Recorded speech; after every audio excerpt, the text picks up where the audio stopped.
Fast bowler specially T20 ज़्यादा खेल के आएगा। आप रिसेंट पास की बात करें तो मोस्टली T20 खेल के आ रहे हैं, जिसकी वजह से आप कंटिन्यूसली या कंसेक्टिव आप एक जगह पे बॉल नहीं करते। जब आप एक जगह पे बॉल नहीं कर कंट्रोल के साथ नहीं करते तब आपको मार पड़ती है। जहाँ तक हारिस रऊफ की है तो मेरे ख्याल से उसका वो जो कॉन्फिडेंस है, पहले जो वेरिएशन वो यूज़ कर रहा था स्लोअर वन और यॉर्कर उसका बहुत अच्छा था, लेकिन आई डोंट नो कि वो क्यों अपने बॉल को यूज़ नहीं करे यॉर्कर को। उसके साथ पेस भी अच्छे है, एक्यूरेट भी था, लेकिन वही अगेन कि वो ज़्यादा लंबी क्रिकेट नहीं खेल रहा, जिसकी वजह से उसकी एक्यूरेसी वो उस तरह नहीं रही जो पास में रही। डेथ में हमें प्रॉब्लम हो रही है स्पेशली फास्ट बॉलर को कि T20 में। और सवाल है, आगे कॉन्टेंट जरा अच्छा फेंकते रहे। सवाल है, अगर हम T20 के आप बॉलिंग कर रहे हो, वनडे में ही कर रहे हो, कप्तान तुम्हारे सर में चढ़ा रहे हैं, ये करना है, ये करना है, यहाँ बॉलिंग करनी, यहाँ करें, समझ गया ना मुझे? यार यस, यहाँ करें, तेरी बॉलिंग कितनी रह जाएगी? ऐसे बॉलर कितना रह जाएगा? 50, बिल्कुल आधे से भी ज़्यादा। मुझे आपकी एक बात याद है, जब आप किसी फास्ट बॉलर के पास जाते हो ना, आप उसको बोलते हो कि स्लो बॉल करो, फिर वो फास्ट बॉलर किस चीज़ का? आई रिमेंबर आपकी वो बात, वो कहते हैं ना कि जब आपके साथ सीनियर होते हैं ना तो प्लेयर जूनियर वो सीखते हैं। तो हमें शेख भाई की वो बात याद है कि जब तक आप अच्छी बॉल कर रहे हो आप तेज़ करो। कैप्टन को नहीं बोलना चाहिए कि आप स्लोअर वन करो या ये बॉलिंग।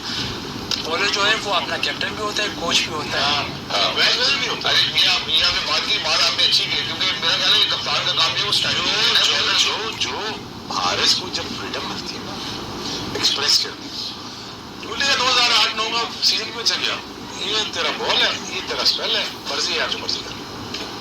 क्या परफॉर्मेंस बेहतरीन। जब तुम हर वक्त फास्ट बॉलर के सर में चढ़े रहोगे ना, वो एक तो अपनी बॉलिंग भूल जाएगा, दूसरी लाइन उसकी कभी आनी नहीं। तो कप्तान चाहता है मैंने फील्ड यहाँ से हट ली, वो माफ करो, तुझे विकेट चाहिए, तुझे रन रोकने, ठीक है।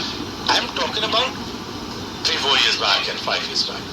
Again, you should love the fast bowlers and give them an opportunity. यार जो तेरे पास कैपेसिटी है ना, जो स्किल सेट है ना, ये वो डिस्प्ले कर, आप बोले टेक ओवर। आई थिंक आपका जो रोल है ना वो आइडेंटिफाई करना बहुत ज़रूरी है कि प्लेयर्स को अपने रोल का पता हो कि टीम मैच से क्या डिमांड करे, सिचुएशन क्या है, उस सिचुएशन के हिसाब से मेरा क्या रोल है। इट डजंट मैटर कि आपको पहले से बताया कि आपने मिडल में आना है या स्टार्ट में आपने बॉल नहीं, आपसे ऑन द स्पॉट मैच आपसे क्या डिमांड कर रहा है, उस टाइम पे आपका जो रोल है वो एक बड़ा प्लेयर बनाता है। एंड उसके लिए you have to be well rehearsed as well. और अगर हम पाकिस्तान की डेथ बॉलिंग के हवाले से मैं अगर बात करूँ तो सुपर ओवर में जाके हमने देखा अनफॉर्चुनेटली पाकिस्तान के लिए कोई खातेदार रिजल्ट्स नहीं है। डेथ बॉलिंग की बात करते हैं तो काफी सारे मैचेस पाकिस्तान डेथ बॉलिंग की वजह से हार गया। सना, जो एक और बात बहुत ही वाज़ेह है, जब हमने माइक हेसन के हवाले से बात की थी हमने बांग्लादेश सीरीज में, क्या वो जो स्ट्रेटजी अप्लाई करना चाह रहे हैं वो शायद अकॉर्डिंग टू पिचेस नहीं अप्लाई कर पाए, हम अडॉप्ट नहीं कर पाए, हमने मेक श्योर नहीं किया कि जो स्ट्रेटजी हम ग्राउंड में लेके उतरे थे उसको सफाइस करें। डू यू फील कि वो जो ब्लूप्रिंट अप्लाई करना चाह रहे हैं वो वेस्ट इंडीज के खिलाफ हम अप्लाई करने में कामयाब हुए? देखिए, 2 मैचेस हमने बेहतर खेले हैं और मुझे जो चीज़ अच्छी नज़र आई उसमें थोड़ी फ्लेक्सिबिलिटी नज़र आई। उनकी इनिशियल जो प्लान था उसमें उन्होंने बाबर को भी बड़ा कैटेगोरिकली कह दिया था कि आपका मुकाबला फ़खर और साइम से हमने प्रेस कॉन्फ्रेंस में सुना, उन्होंने उसको दोबारा रिपीट भी किया। पर जिस वक्त से आप ज़्यादा परफॉर्म करते हैं तो वो उन तीनों को टॉप ऑर्डर में ले आते हैं। उससे एक सिर्फ जो चीज़ नज़र आती है कि फ्लेक्सिबिलिटी है, ठीक है टीम डेवलप करें पर कोई रिजिड माइंडसेट नहीं है कि हमने बस यही करना है और चाहे वो सही है या गलत है हमने वैसे ही करना। अगर एक चीज़ उनको लग रहा है कि उनसे मिस हो गई थी, साहबजादा को वो नहीं देख पाए थे, तो अपने आप को भी रूम दिया, साहबजादा को भी रूम दिया कि वो आगे परफॉर्म करें, जो कि पाकिस्तान के लिए बेहतर साबित हुआ। तो इस तरह से जब आपको नज़र आ रहा होता है कि थिंकिंग एक कोच की नज़र आती है तो वो अच्छी चीज़ है। फिर जो बॉलर्स की रोटेशन की वो भी एक नज़र आया कि हारिस को एक मैच बीच का बिठा दिया, शाहीन को आखिरी मैच बिठा दिया, फिर प्रेशर आया बॉलर्स के ऊपर, उस पर भी उन्होंने डिलीवर किया। नवाज की फॉर्म का वापस आना ये भी खुशाइन बात है पाकिस्तान की, तो काफ़ी पॉजिटिव नज़र आए हैं। अब देखना होगा कि वनडे क्रिकेट के अंदर जब बाबर और रिजवान आते हैं, और मुझे पूरी उम्मीद है जिस तरह के ये कोच लग रहे हैं कि इनकी कम्युनिकेशन स्ट्रॉन्ग है, तो बाबर रिजवान अच्छे पॉजिटिव फ्रेम ऑफ माइंड में ही होंगे। तो ये बड़ा ज़रूरी होता है प्लेयर को जिस वक्त वो वापस आता है गेम में कि उसके ऊपर कोई तलवार ना लटकी हो, उसको ये पता हो कि हाँ मेरी टीम मेरा कोच मुझे बैक करे, उसके बाद आपसे परफॉर्मेंस हो या ना हो। दैट इज एक और बात है ना, T20 में आप स्पेशलिस्ट किसी चीज़ के नहीं बट हर चीज़ की। अगर आप ये एज अ बैट्समैन ये सोच रहे हैं ना कि यार मैंने बस यही रहना है, T20 फॉर्मेट आज की डेट में इजाजत नहीं देता, ठीक है। कौन सी टीम ऐसी है मुझे बता जो प्लेयर हर नंबर में ना खेला हो? मिसालें हैं सबके सामने। ओपनर्स के अलावा तो सारे फ्लेक्सिबल यार ओपनर्स भी चाहिए। मैं तुम्हें 30,000 कॉम्बिनेशन दे सकता हूँ। Again, you have to understand this. For this kind of format, you gotta be flexible. ठीक है। साहबजादा को 3 खेलना है, तुम करने दो। फखर की फॉर्म लगी है, फखर को आने दो। फखर को 3 खेलना है, फखर ड्रॉप नहीं होता, फखर की जगह रहती है। By all means, he is the match winner, the guy with the greatest intent. Right? I'm not saying that the guy doesn't have the intent. He has more intent to win over his place. But again, having said that, I think the combination is getting sorted out when it comes to it. ठीक है, Give him a bit of a room and a chance. Now वो world cup आप फौरन sign कर देंगे। ठीक हो गया। मेरा ख्याल है ये बस यही होता है ना हमारे फौरन साइन कर। अच्छा, क्योंकि इन्होंने अडैप्टेशन की यहाँ पे बात की, बासित भाई, you know going into Asia cup, अगर हम अपने आप T20 इंटरनेशनल स्क्वाड को देखते हैं, डू यू थिंक कि आप हमारे पास राइट हैंडफुल कॉम्बिनेशंस मौजूद हैं, या आपको लगता है कि अभी भी हमें शायद किसी किस्म की तब्दीली की जरूरत पड़ेगी? देखिए, एशिया कप यूएई में होना है। यूएई में शायद ऐसा हो कि आपको 2 स्पेशलिस्ट स्पिनर खिलाने पड़े, वहाँ पे थोड़ा कॉम्प्रोमाइज करना पड़ेगा, क्योंकि ऑलराउंडर्स पे ही मतलब ज़्यादा इंसान ऑलराउंडर्स पे ही करते हैं। वो कहते हैं कि जब तक बैटिंग लंबी ना हो तब तक आपको जो फ्रीडम है या ज़्यादा रिस्क, हाई रिस्क बैटिंग कर नहीं सकते। तो उसको कहीं ना कहीं मतलब आपको देखना ज़रूर होगा कि कहीं पे स्पेशली यूएई में आपको ऐसे भी होगा जहाँ पे आपको 2 स्पेशलिस्ट स्पिनर खिलाने हो। अगर 2 स्पेशलिस्ट स्पिनर खिलाने हैं तो फिर उसके बाद आपको बैटिंग को देखना पड़ता है, क्योंकि फिर बैटिंग आपकी कॉम्प्रोमाइज होती है। आप उसमें कैसे वो बैलेंस करते हैं वो देखने की बात है। बाकी जिस सिम्त में चले हुए हैं माइक हैसन, मेरे ख्याल से तो अभी तक तो बढ़िया सही जा रहे हैं। उस तरह मतलब उनके पास लगता है ऐसे है कि उनकी चल भी रही है और थोड़ी अथॉरिटी भी है।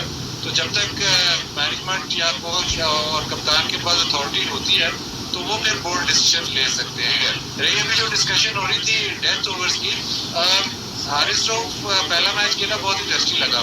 दूसरे मैच में अगर आपको याद हो तो उसने 18वां या 19वां ओवर बहुत ही ज़बरदस्त किया था। तो ऐसा नहीं है कि वो बिल्कुल ही आउट ऑफ फॉर्म है। थोड़ा सा उसको भी आप लीवे दें।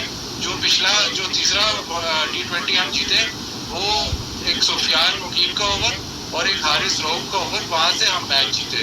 तो डेथ बॉलिंग में अभी भी आपका जो नंबर 1 है वो हारिस रऊफ ही है। ऑफ फॉर्म तो हो सकता है, वो इतने मुश्किल ओवर करता है कि आप जब उसको मार पड़ने लगती है तो फिर बहुत ज़्यादा मार होती है। बट आप ये ज़रूर जहन में रखें कि हारिस रऊफ हमेशा T20 में स्पेशली मुश्किल ओवर ही करेगा, एंड में ही बॉलिंग करेगा। वो नहीं आपका पहला ओवर वो नहीं करेगा या दूसरा ओवर वो नहीं करेगा, वो तब करेगा जब रन्स हो रहे हों। तो थोड़ा सा उसको लीवे देना पड़ेगा।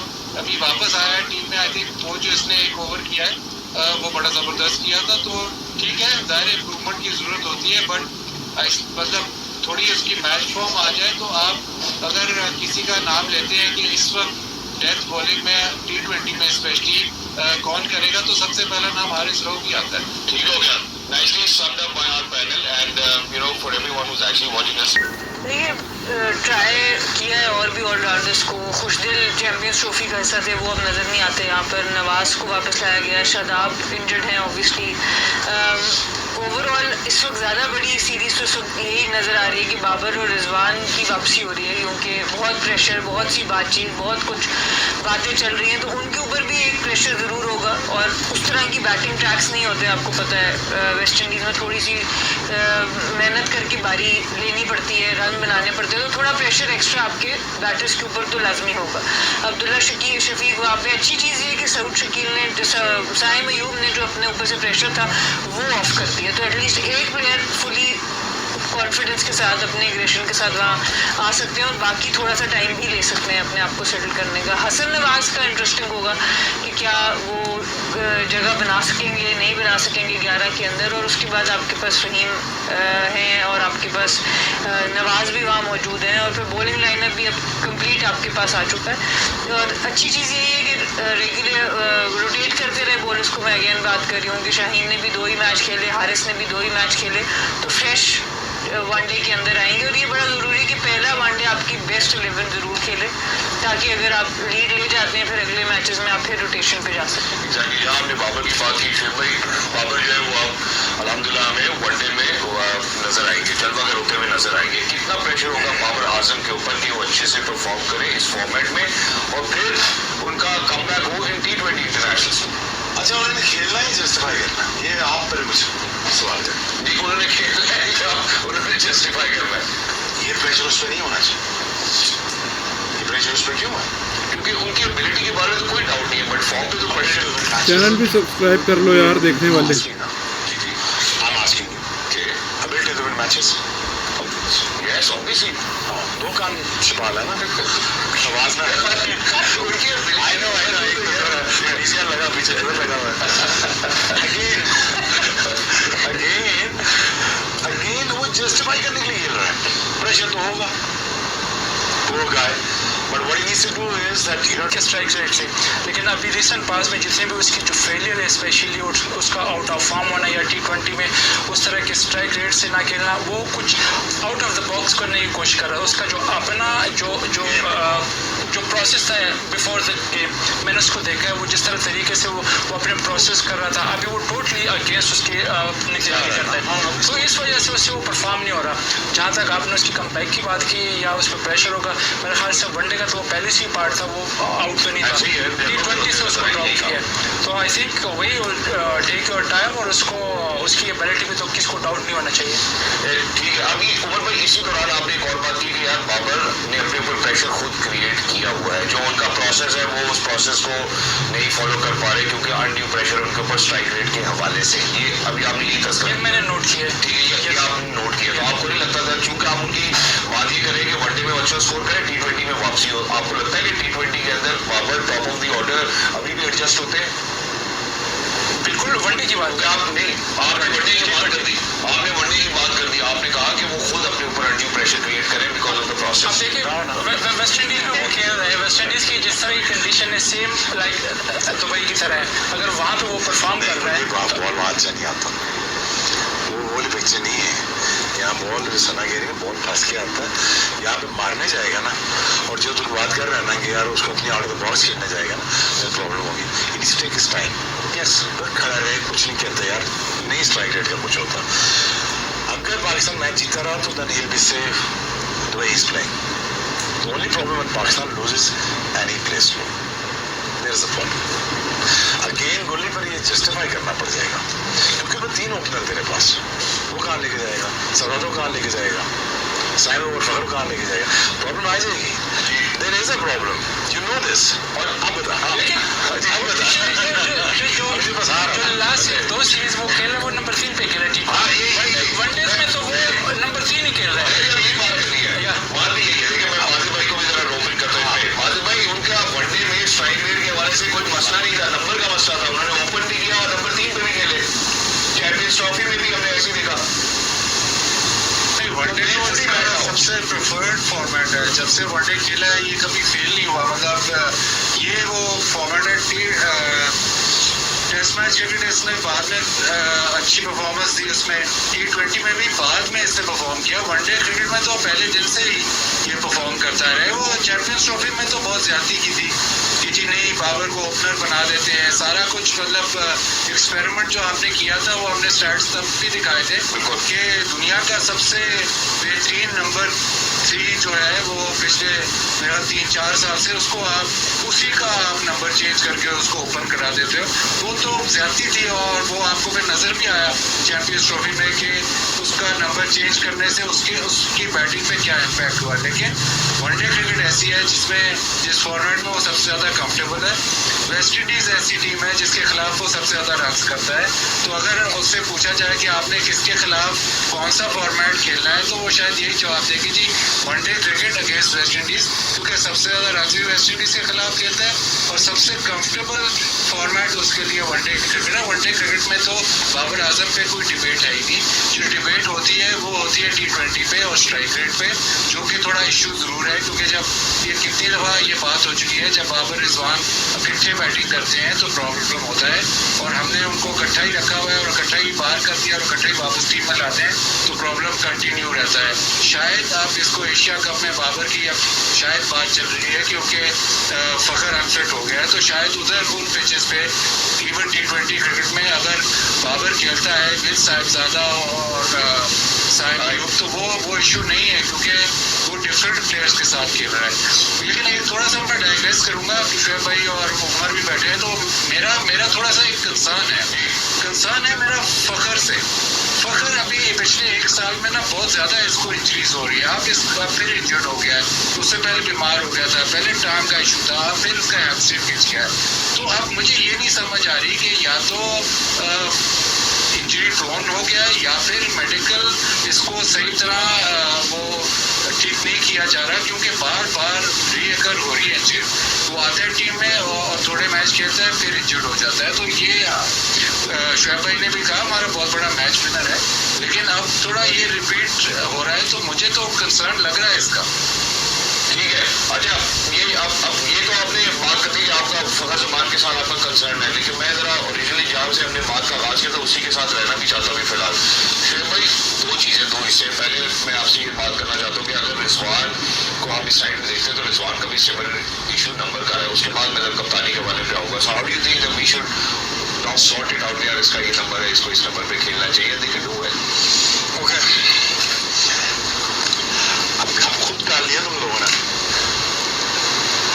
अब खुद डाल लिया ना, तुम भी आ जाओ, तुम भी आ जाओ, तुम भी आ जाओ। आज क्योंकि अब खिलाना किसको है? बिल्कुल, अगर एक मैच ऊपर नीचे हुआ ना तो दोनों ब्लेम आ जाएगा, फिर वही डिबेट शुरू हो जाएगी, फिर उन पे प्रेशर आ जाएगा, फिर ये कहोगे कि नहीं यार आप उदय का रसायन के साथ जाते अब रिजवानों का एडजस्ट करें किधर, ठीक है, अपना करें एडजस्ट, कहाँ करें? अब बात ये है क्योंकि आपसे नंबर 3 और नंबर 5 ये मोस्ट क्रिटिकल नंबर्स हैं T20 के। एक को रना बॉल खेलना है 3 पे, एक 1 बाउंड्री के साथ, रना बॉल एंड बाउंड्री एक को खेलनी बाउंड्री है 5 सन ऐसे है ना। अब उसको डालते हैं 6 पे या 5 पे, रिजवान को 3 पे ये आते हैं भाई साहब, और ओपनर आपके लेग स्पोर्ट्स ये दोनों होते हैं। देन खप तो पड़ गई है ब्रो, अब मसला पड़ गया है। अब ये आउट द बॉक्स जाके क्रिकेट खेलें to justify the places that we are rightfully wish to come back to this team. आपके preferred top 6, Why did you drop them in the first place? Why? ठीक है, I'm asking you a question. Why did you drop them? Concerns क्या थे? जी जरा। I think T20 में तो concern आपका यही था कि दोनों का वे ऑफ प्ले एक जैसा था, और उसकी वजह से मोनोटोनस थोड़ा सा एट टाइम्स हो जाता था, और आप ऐसी पिच के ऊपर जहाँ पर आपको 200 बनाना चाहिए आप 180 बना पाते थे। ऐसा नहीं था कि रन्स नहीं कर रहे थे, एवरेजेस भी थी, स्ट्राइक रेट्स भी थे, बट जो पार स्कोर था उससे आप 20 से 30 रन ऊपर नहीं कर रहे जो दुनिया कर रही है। सो उसके ऊपर सिर्फ वो 20-30 रनों के फर्क की वजह से पहले डिबेट होती थी कि दोनों को अलग किया जाए, बीच में एक पावर हिटर लाया जाए, फ़खर को एक के साथ खिलाया जाए। बहुत देर वो चीज़ रही, नहीं चेंज हुई, जिसकी वजह से अनफॉर्चुनेटली दोनों को साथ ही लंप करके एक साथ ही रेस्ट करा दिया गया। लेकिन ये स्ट्रेटजी क्या है? ये सवाल, ये स्ट्रेटजी क्या है? आप सही बात करें, क्योंकि अब सिचुएशन हो गई है वनडे क्रिकेट के अंदर। सलमान अली आगा को आप डिवेलप करें, वैसे भी कप्तान हो तो खेल रही है, सलमान अली आगा को आप डिवेलप करें, उनको भी आप नहीं बिठा सकते। हसन नवाज इतना अच्छा परफॉर्म करी, उनको भी आप खिलाना चाहेंगे। साइम है, अब्दुल्ला और कोई फॉर्मेट नहीं खेलता, टेस्ट में खेलते हैं बट उनको भी आपने खिला।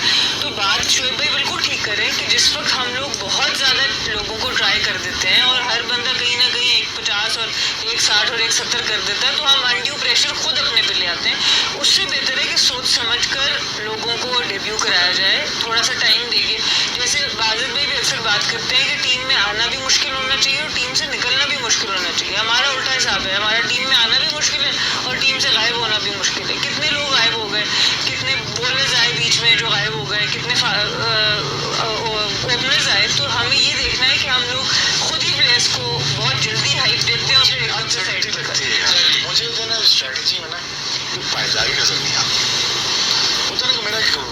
रूट है, मेरा एक प्लान है, मेरा पाथवे है, एज अ कोच मैंने ये करना है।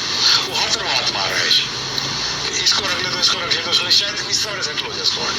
इससे नहीं होता। ऐसे करना चाहे तो लिबर्टी है किल द वर्ल्ड का, लेकिन ऐसा होता नहीं, ऐसा होता नहीं, because you come with a very clear plan. Once you are given that much of power ना, देन यू शुड नो यार I want to stick to this thing, ठीक है, like England did, like India did. अगर जब तुम इतना खुद ही mentally disturb होगे और इतने तुम हाथ पैर जितने मार रहे हो, जैसे बात लोग समझना हो, अब जैसे वो कर रहा है तो मैं तो कंफ्यूज होगा ना यार, रिजवान बाबू को ड्रॉप क्यों किया स्ट्राइक रेट के ऊपर, अब build to win matches question mark, ठीक है, अब वापस ले आए हो, अब सवाल है वो क्या करोगे, क्या जवाब दोगे इस प्रश्न? लेकिन मेरे ख्याल से कुछ प्लेयर ऐसे होते हैं ना कि जिनके अगर आप नंबर चेंज करते हो ना तो उनसे वो परफॉर्मेंसेज नहीं होगी।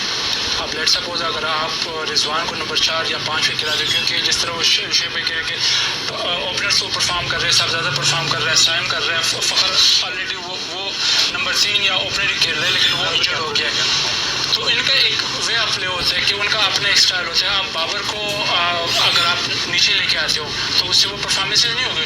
मैं आपको सबसे बड़ी मिसाल देता हूँ विराट कोहली की। विराट कोहली का आपने T20 वर्ल्ड कप में देखे, उसको ओपनर खिलाया, उसका जो बैटिंग स्टाइल है वो नंबर 3 खेलता है, वहाँ से वो अपने इनिंग्स को बिल्ड करता है, वो अपनी टीम के सराउंडिंग में प्लेयर्स को खिलाता है, उससे परफॉर्म नहीं हुआ, सिर्फ फाइनल में उससे 50 हुआ है। और कुछ तुम्हारी बात को मैं काट नहीं रहा, वैसे भी कह रहा हूँ विराट बहुत लेटर पार्ट ऑफ ये उसको फॉर्म लाने के लिए ना एक्सपेरिमेंट किया गया था। अब वो 10 साल बाद ना उसको कोशिश की यार कि इसको ऊपर शायद मार के मैं निकल जाऊँ, नहीं ऐसे नहीं कर सकते, वो आपकी एजिलिटी नहीं रही बल्ले में।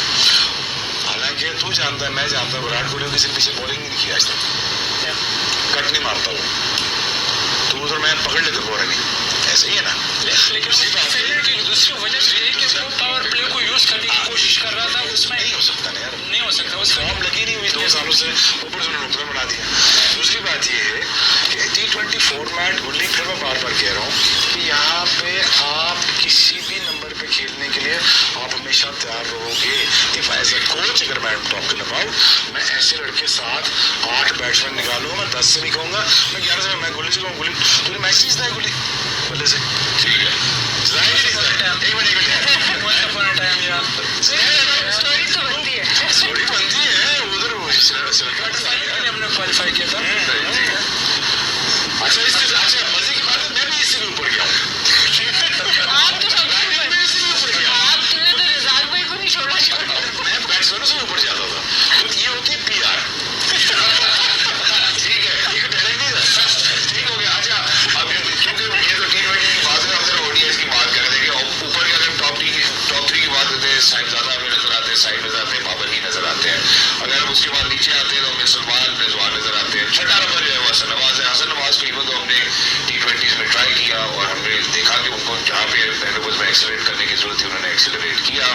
क्या अब अर्ली आते हैं, क्या ग्राफ करना पड़े, ग्राफ कर सकते हैं क्या वनडे में तो उनका, लेकिन अब डिफरेंट रोल होगा मिडिल ऑर्डर में। Do you think Hasan Nawaz will suit the selection of being in the playing 11 at number 6?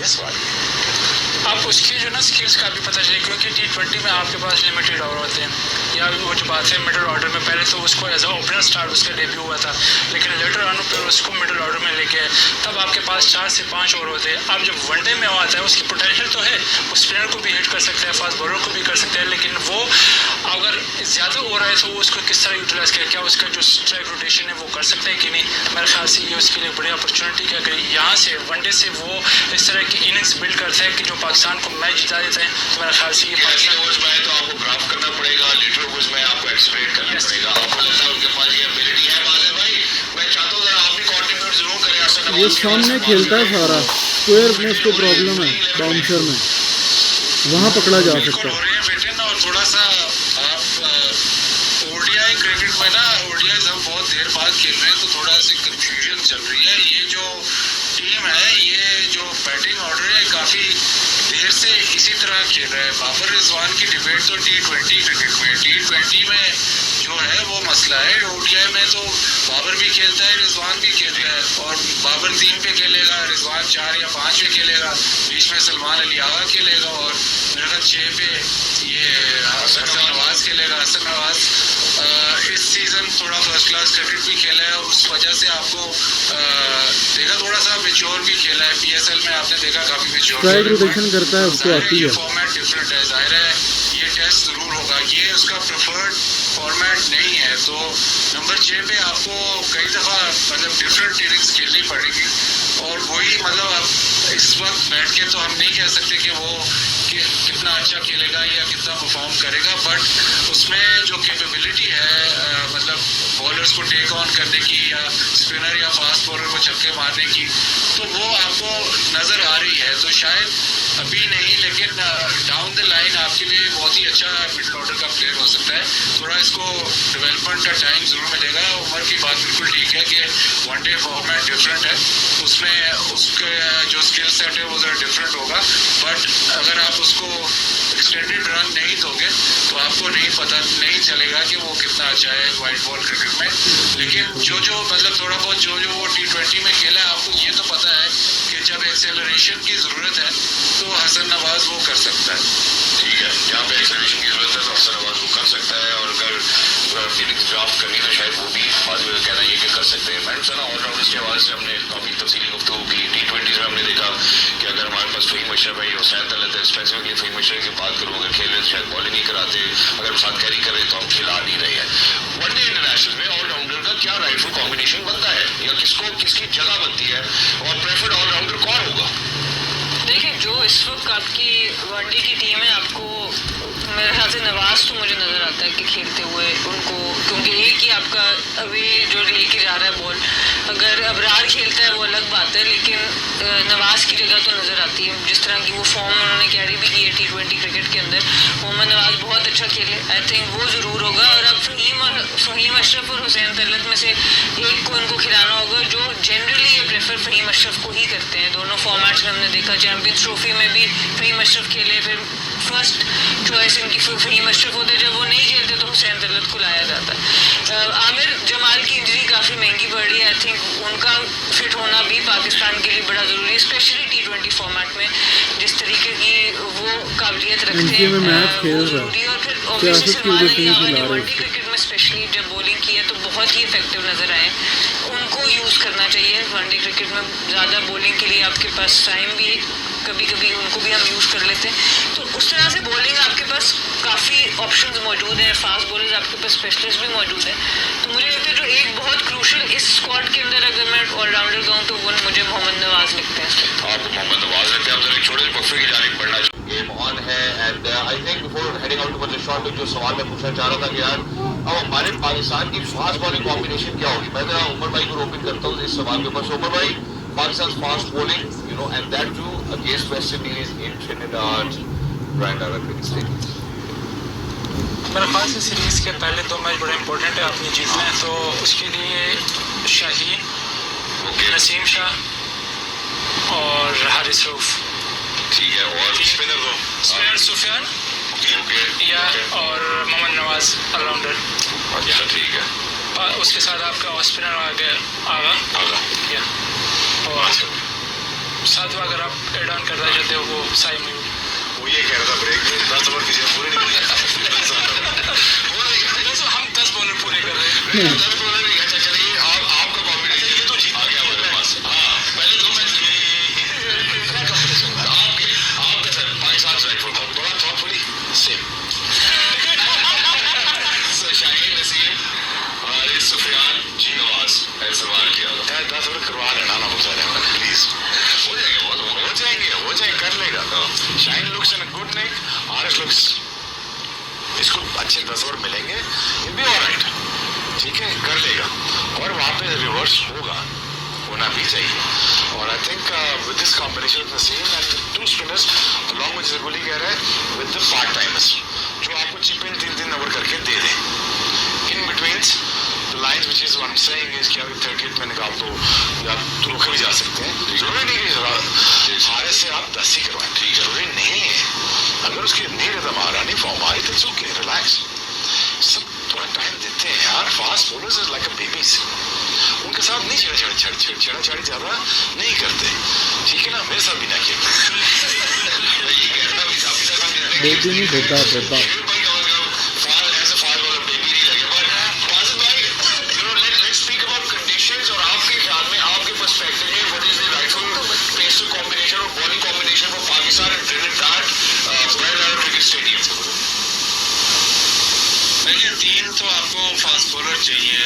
Situation. तो अभी तो कभी बारिश होती है कभी रुकती है, तो बारिश काफ़ी हो रही है, तो वो भी आपको देखना पड़ेगा सिचुएशन जब आप ग्राउंड पे जाएंगे। बाकी आपके पास जो स्पिन ऑप्शंस काफ़ी हैं, ऑलराउंडर्स नवाज है या सलमान अली डागा है, साइम अयूब है, तो आपको 3 फास्ट बॉलर्स ज़रूरी है, क्योंकि पावर प्ले में आपको फास्ट बॉलर से बॉलिंग करानी है। अगर शुरू में स्विंग हो रहा है तो अगर आपने फर्स्ट चेंज पे भी अगर बॉलर लेके आना है तो आपके पास एक स्पेशलिस्ट होना चाहिए। तो वो कॉम्बिनेशन तो ऐसे ही बनता है कि आप 3 फास्ट बॉलर खिलाते हैं, एक आपका स्पेशलिस्ट स्पिनर होगा, प्लस जो फिर नवाज है, सलमान अली आगा है और साइम अयूब, ये 3 स्पिनर्स हैं, मतलब पार्ट टाइमर।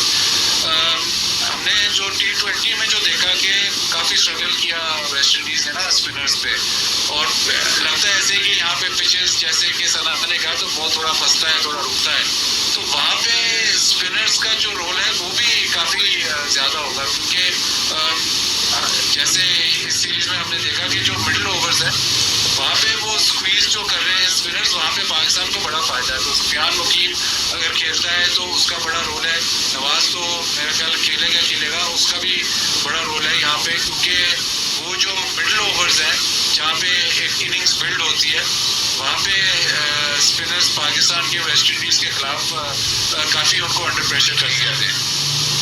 एग्जैक्टली माजिद भाई, यहाँ पे अब आपने स्पिनर्स की बात की है, मैं जरा उसी हवाले से जो है जरा नसीम शाह की पहले बात कर लो, फिर उसके बाद मैं जरा जाता हूँ मजीद आगे।